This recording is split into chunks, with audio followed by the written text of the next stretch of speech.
Pak Jelami, apa respon dari teman-teman paguyuban pengusaha angkutan darat terhadap opsi yang ditawarkan pemerintah siang tadi?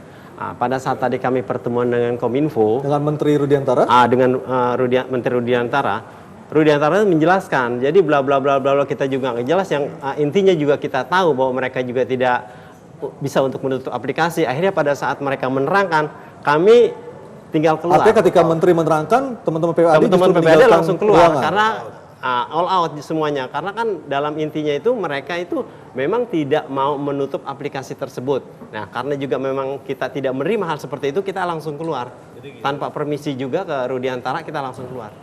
Pak. Jadi gini Pak, mohon maaf nih Pak, saya mungkin sedikit pemikiran pemerintah Pak, bahwa kalau ini ditutup Pak, Grab atau Uber ditutup, 16.000 kali tambah 8.000, ini kan pengemudi yang udah beli mobil apa segala, sebentar Pak, beli model lempar kemana Pak, itu mungkin pemikirannya begitu Pak, mau dipindahin kemana karena belum ada mungkin belum ada tumpangan lah buat memindahin mereka, mengalokasikan mereka kemana gitu. Kami Pak, yang sudah berdiri bertahun-tahun itu bisa mati kolab Pak, persyaratan kami bertumpuk-tumpuk di situ, sedangkan Bapak kan enak saja, tidak membayar KIR, tidak membayar izin usaha, trayek tidak membayar, sedangkan kami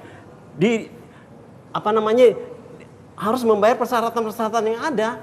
Iya Pak. Nah, sedangkan Bapak sendiri kan ya anteng-antengnya cuma bayar pajak. Kita juga bayar pajak gini, STNK. Pak, anteng-anteng juga. Mungkin gini Mas, saya kasih solusi. Kita harus survei, sebetulnya siapa sih pengemudi Grab dengan Uber? Apakah orang yang pekerja pokok, apa orang atau pekerja sampingan? sambilan? Jangan-jangan orang pekerja sambilan saja. Betul. Ingin tahu sebetulnya kayak apa sih Grab dengan Uber ini, manfaatnya apa? Beda dengan taksi konvensional. Kalau saya nggak benci sama aplikasinya, kita harus melek kepada teknologinya. Tapi saya harus ingin menegakkan terhadap peraturannya. Kalau memang pekerja pokoknya memang supir, beda dong dengan pekerja pokok dengan yang sambilan. Tapi ketika pemerintah mengatakan cukup berbadan hukum koperasi? Oh, itu masalahnya beda. Yang aplikasinya, makanya saya bilang tadi, untuk jasa transportasinya boleh badan hukum PT atau juga koperasi. Tapi itu kan ya Pak, yang dituntut oleh teman-teman PPAD, karena mereka merasa tidak adil dengan dari pemerintah seperti itu responnya, karena mereka sudah bersusah payah untuk mengurus segala macam perizinan, tetapi di sisi lain aplikasi online begitu mudahnya mendapatkan izin seperti itu. Ya memang wajib ditutup. Ini kan makanya saya bilang tadi online-nya itu ditutup dulu.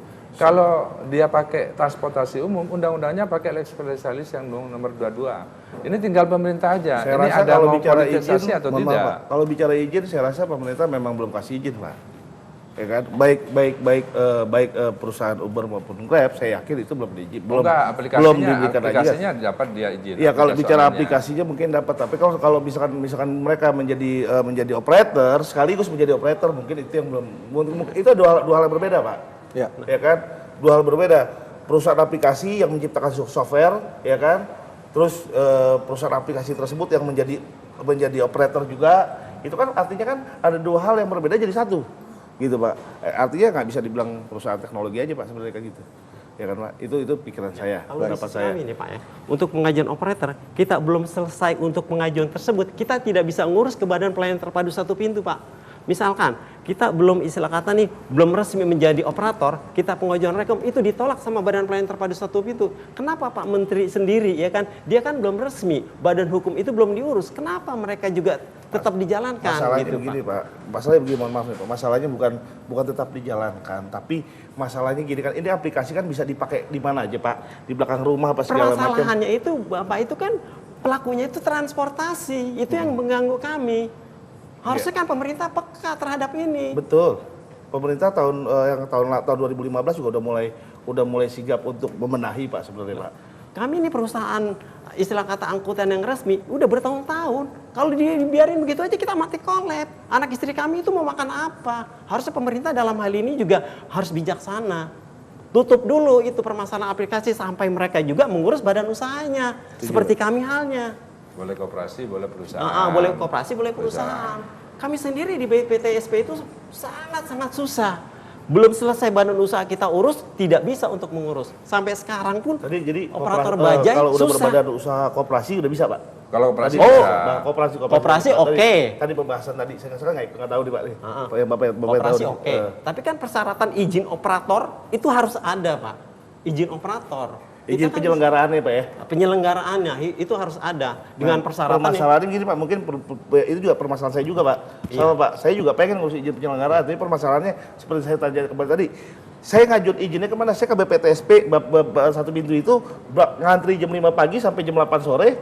Itu juga nggak tahu dilempar-lempar kemana Pak. Nah, itu kan sampai akhirnya kan saya ke Disub, di Disub lempar lagi ke BPTSP, lempar akhirnya saya nyangkut tuh surat saya kalau nggak salah di Kementerian Perhubungan lantai 2 berapa ya saya lupa, itu darat. Saya ngajuin itu sama taksi bilang, saya bikin tanda terimanya aja dulu. Habis tanda terima mau diurus mau nggak terserah, yang penting saya udah ngajuin. Permasalahannya kan persyaratannya harus ada izin undang-undang gangguan kantor. Iya itu gini Pak, itu masalah-masalah hal itu juga sama Bapak, saya juga sebagai warga negara Indonesia saya juga nggak mau menginjak-injak undang-undang yang ada. Justru kami di sini udah ngikutin dari kemarin itu kita ikutin dari mulai dari kita dulu saya di ketua umum koperasi, begitu saya dapat pencerahan dari Pak Sufwan, saya keluar nih, saya bikin rental mobil. Bahasanya kan begitu. Berarti kan Bapak belum ngurus kan, baru mau ngurus. Kita sudah ngurus. Sudah ngurus. Enggak, permasalahannya itu ya kan yang aplikasi ini ya kan baru mau ngurus, ya kan berbentuk koperasi ini.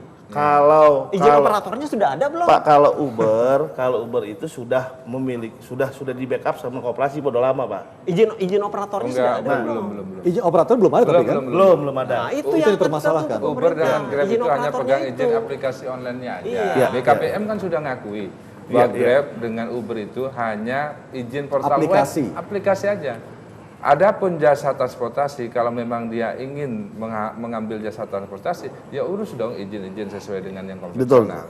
Saya pikir begini saja, sudahlah kita tegakkan undang-undang, tegakkan peraturan bagi pelaku jasa transportasi, apa yang kurang misalnya dipersulit izinnya akan kita bahas dalam domain yang berbeda, akan kita atur dengan peraturan yang lebih mudah.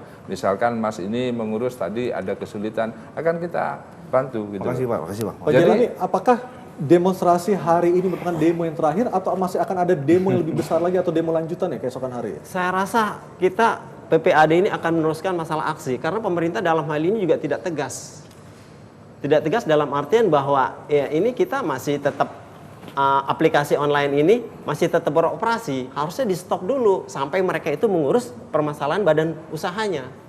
Blokir dulu kali aplikasinya. Ya, istilah kata diblokir dulu, ya kan? Setelah mereka mengurus persyaratan, seperti apa yang kami lakukan, silakan. Kita bersaing sama-sama sehat. Itu namanya adil.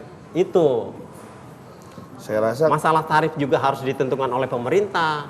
Terus masalah peraturan yang lain juga harus sesuai. Tapi Pak, saya rasa Pak kalau soal itu Pak, setahu saya Pak kemarin Pak ya, tanggal 14 Maret itu kalau nggak salah ya, saya dapat bocoran katanya.